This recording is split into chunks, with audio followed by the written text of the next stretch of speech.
গতকাল যে ভ্লগটা দিয়েছিলাম তার পরের অংশটাই আজকের ভ্লগের গল্প। মানে চিকেন স্যান্ডউইচ খাওয়ার পরে আমরা কি করলাম। আজকে দি বাজার থেকে বেশ বড় বড় কয়েকটা চিংড়ি এনেছে। দোকানের লোক কিছুটা বেছে ধুয়ে দিয়েছে। বিয়ে বাড়িতে অবশ্যই খোলা সমেতই রান্না হয়, কিন্তু দীপ এইগুলো একদমই খায় না, তাই ও আবার বাড়ি এসে ওই খোলাগুলো ছাড়িয়ে ভালো করে ধুয়ে দিল এবং বলছে এইটা দিয়ে নাকি এঁচোড় চিংড়ি করতে। এঁচোড়ে তো এত বড় বড় চিংড়ি দেয় না যতদূর আমার জানা আছে, কিন্তু এই সাইজের চিংড়ি অ্যাভেলেবেল ছিল বলে দীপ ওইগুলোই এনেছে। ঠিক আছে, কোনো ব্যাপার না, এগুলো দিয়েই হয়ে যাক এঁচোড় চিংড়ি। আজকে আমরা সবাই এই একটাই তরকারি আর ভাত খাবো। ফ্রিজে সব সবজিপাতি শেষ করে ফেলেছি, কারণ আগামীকাল আমরা বাড়ি ফিরবো। তাই আজ শুধু এঁচোড় চিংড়ি আর ভাত।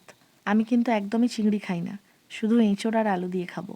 আচ্ছা, আমার গলাটা কি একটু অন্যরকম শুনতে লাগছে? নিশ্চয়ই লাগছে।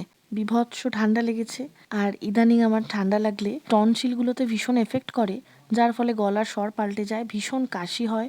আলু আর চিংড়ি মাছটা ভেজে তুলে রাখলাম, আর এর মধ্যেই রণ স্কুল থেকেও চলে এলো। এখনও পুরো রান্নাও শেষ হয়নি।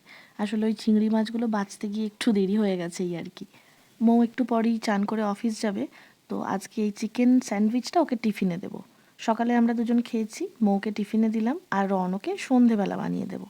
অনেকেই ভিডিওর কমেন্টে আমাকে বারবার জিজ্ঞেস করছো যে মৌ আমার কে হয়। এই ভিডিওটা যারা আজকে প্রথম দেখবে তাদের জন্য বলি, মৌ আমার একমাত্র ননদ। আমরা কলকাতাতে ভাড়া থাকতে শুরু করার অনেক আগে থেকেই ও কলকাতায় থাকে। ও বাড়ি ভাড়া নিয়েই থাকে কেষ্টপুরে। তবে আমরা এখানে একা একা থাকি বলে মাঝে মাঝে ওকে বলি যে তুইও এসে আমাদের সাথে থাকবি, এই আর কি। আসলে ওকে দেখতে একটু ছোটোখাটো বলে অনেকে ভেবেছেন যে আমার 2 ছেলে মেয়ে, এবং সেটা নিয়ে অনেকে মেসেজও করেছেন, তারা হয়তো কমেন্টে লেখেননি। ও আমাদের সন্তান নয় ঠিকই, কিন্তু সন্তানের মতোই। আমার হাজব্যান্ডের থেকে আমার ননদ বেশ অনেক বছরেরই ছোট, যে কারণে আমাদের সন্তানের মতোই হয়ে গেছে। এই চাদরগুলো সেই কোন সকালে কাচতে দিয়েছিলাম, কাচা হয়েও গিয়েছিল, আমারই শোকাতে দেওয়ার সময় হচ্ছিল না। মৌ অফিস চলে গেল টিফিন নিয়ে। এটা হচ্ছে রনর প্লেট, ওকে খাইয়ে দিলাম। এটা দীপের প্লেট, দীপ অফিস চলে গেল। এইবার আমি স্নান করে খাবো। এই আগামী 2 থেকে 3 ঘন্টা সময় সম্পূর্ণ আমার নিজের।